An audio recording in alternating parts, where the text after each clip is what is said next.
Unbelievably, the second week of August is over and we are continuing into the dog days of summer. So it's time for another edition of the New York Sports Rapid Rundown.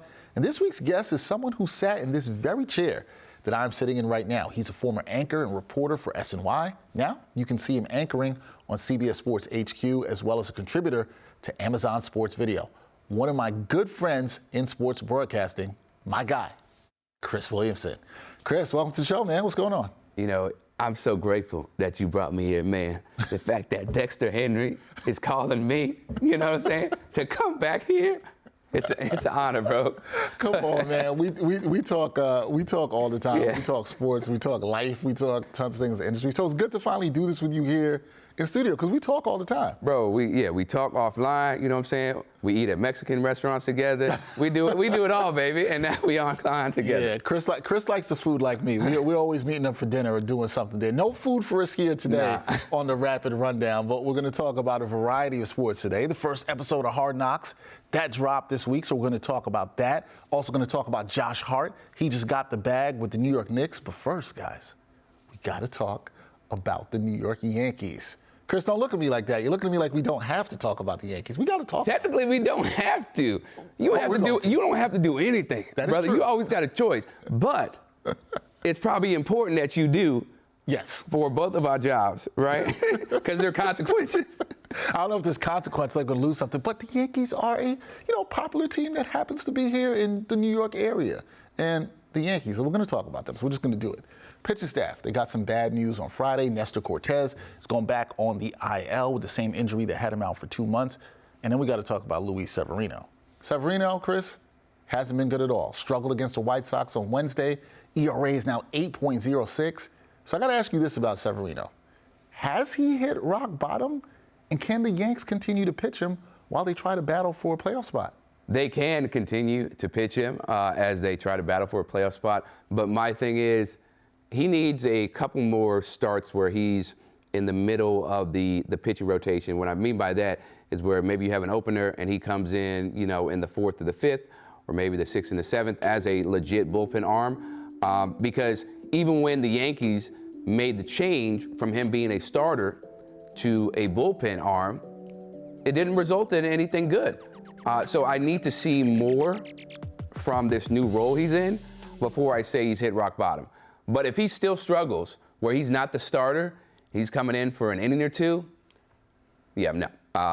his days in Yankee Town are going to be numbered. Yeah, and I wonder how much of a rope they're willing to give him here, right? Especially with so much on the line, they're trying to compete for a playoff spot. I wonder about that. So speaking of the playoffs, I got to ask you this, Chris. The Yankees thing, we talked about the pitching, but they've also had a lot of offensive struggles, right? And so with their offensive struggles, do you believe that they have the ability to grab one of the AL wildcard spots here? Are you believing in this Yankee team at all? I don't. I'm sorry, I don't. Yankees fans, maybe you probably feel the same way because in reality, they're only at this point of this taping, they're 4 games back of the last wildcard spot.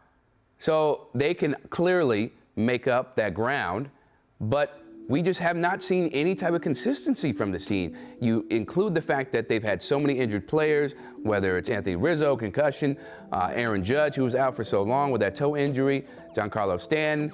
The list goes on, and they can put together, a couple good games, but in terms of like a long run where they look like a well-oiled machine, nah, bro. I don't see it. I want to, because the Yankees are better or the MLB is better for when the Yankees are in the playoffs. Whether you love them or hate them is going to be a talking point. But Garrett Cole is like one of the few bright spots on this team.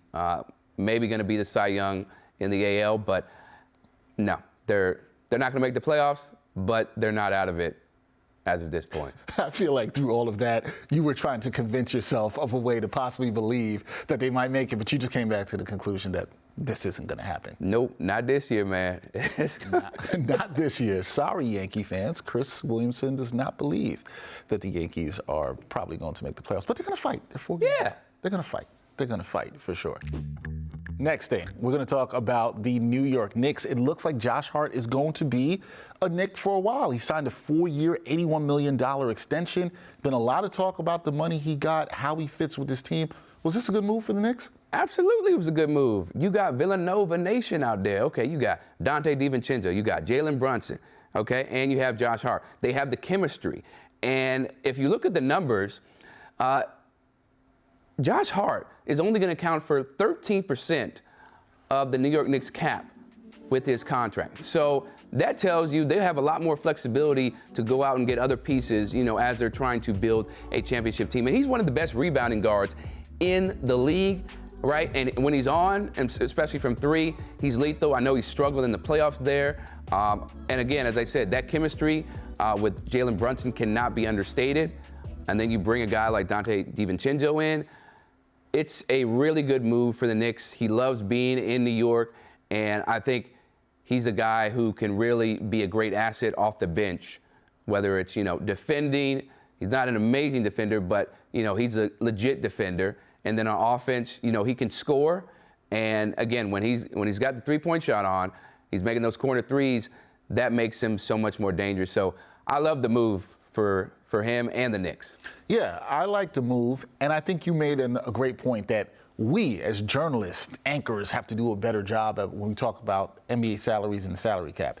13-14% of the cap is what he's going to take. That's what matters. People get, he's not worth $20 million a year. Yes, he is in this current NBA, and you should look at percentage of the cap. But we got to do a better job of reporting those figures like that and saying that, making the point that you made. Yeah, putting it into context. And not only that, here's the other thing, Dexter.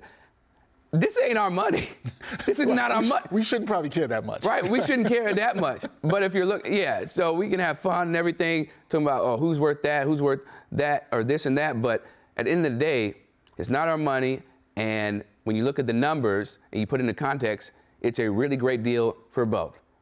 Josh Hart is getting generational money. Yep. And the Knicks are not having to, quote unquote, overpay or give him, the whole lot. Right. And they can spread the money out elsewhere. Yeah, and they can do that. It's good. Now, talking about spread the money out elsewhere, all eyes now are going to be on Emmanuel Quickley. He is in line for an extension. So the question is this, Chris, should the Knicks extend Emmanuel Quickley before the start of this season?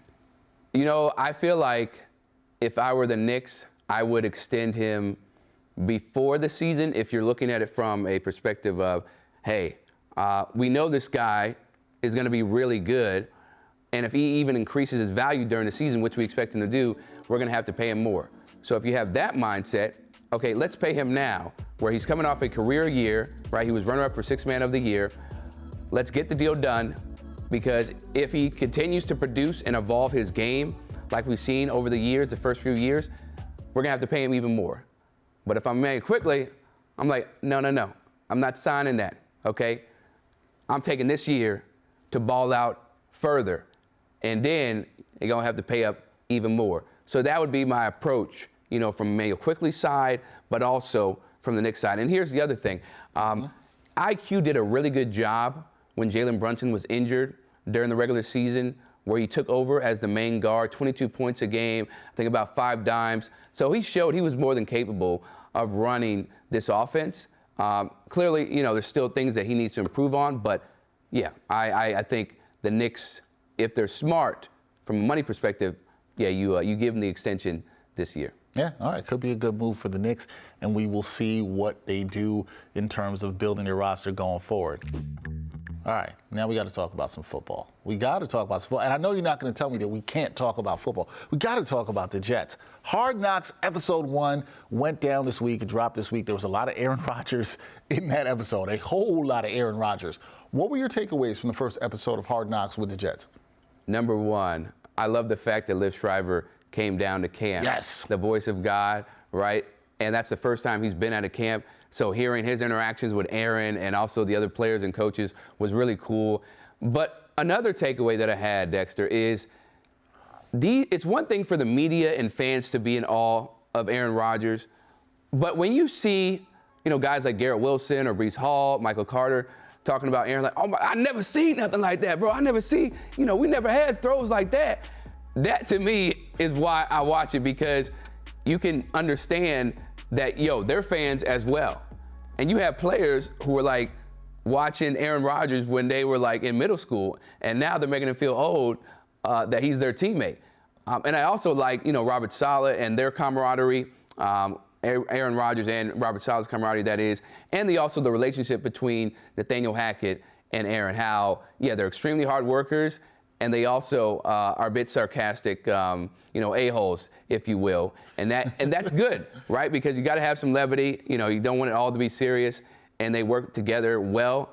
And Sauce Gardner, that guy's amazing. Like, in terms of his personality and how he carries himself, the relationship that he's already built with Aaron Rodgers, it's special, man. So, it was a lot of Aaron Rodgers, but that's what happens when you're a 4-time MVP and you won a Super Bowl. That is what happens. Yeah, it was a lot of things I liked about it. You mentioned Sauce Gardner, Garrett Wilson in there, too. I was very impressed with how mature both those guys are and focused. I think that shone through a lot in that episode, so I thought it was good, too. Listen, I know some Jets fans didn't want Hard Knocks. I understand they didn't want it around the team. The team didn't want it themselves, but it's entertaining. We got some entertainment around the Jets. And look, the Jets can be entertaining for other reasons, but in this one, at least it's positive so far. We're going to go to a little negative with the Jets here. Sorry, we got to do this. There's been a lot of talk about the Jets' offensive line. They struggled in the preseason game against the Browns. They also, with some news talking about how they did not look so well against Carolina in a joint practice this week. How concerned do you think fans should be about Gang Green's O-line as they head into the season? Well, I think, there should be a healthy level of concern with their offensive line, because one of the things that's really plagued them for the past few years has been injuries. Right, they can't stay healthy.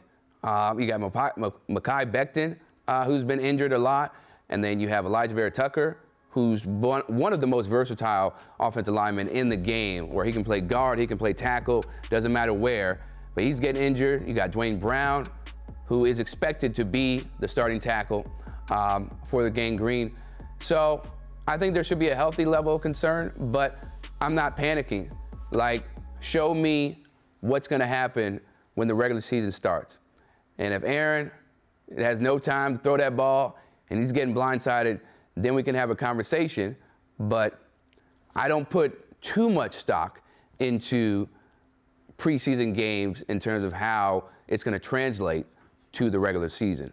But I don't think it's dumb or foolish for Jets fans to be thinking, okay, are we going to have the same situation where we can't rely on a bunch of these offensive linemen because they're getting injured, or they're not taking care of their bodies, whatever have you. Yeah, that's not what you want to see. You want that offensive line to be good, because if it's not, that means you have an older quarterback and Aaron Rodgers who could be getting hit, and that means Zach Wilson might be in, who you saw in Hard Knocks, a little bit sooner than Jets fans would like to see. They're not trying to see Zach Wilson this year. No, they're not trying to see Zach Wilson, bro, but I liked his humility and how he seems to have matured, where he's now going to be the backup to Aaron Rodgers. And it seems like he's accepted that role. It seems, at least appears that way. It appears that way from what we saw, and that's really important, because when you have a guy who can buy into his role, as Robert Saleh alluded to, or Robert Saleh said, like, you go from being the face of the franchise, potential face, to, hey, you need a reset, take some years to grow, learn from A-Rod. That takes a lot, because we know these egos for these players is extremely big. So commend Zach for that. And also got a little good ribbing with Aaron with showing off his guns. He was like, yeah, but guy in front of me, he don't have no guns, so I'm going to show him off. That was pretty funny. I enjoyed that episode of Hard Knocks. Looking forward to episode 2. That should be good. Speaking of episodes, it's the end of this episode of the New York Sports Rapid Rundown. You seem like you're shocked that it's over. What? It's over? Rapid, man. Bro, we were just cooking. It's the second quarter, baby.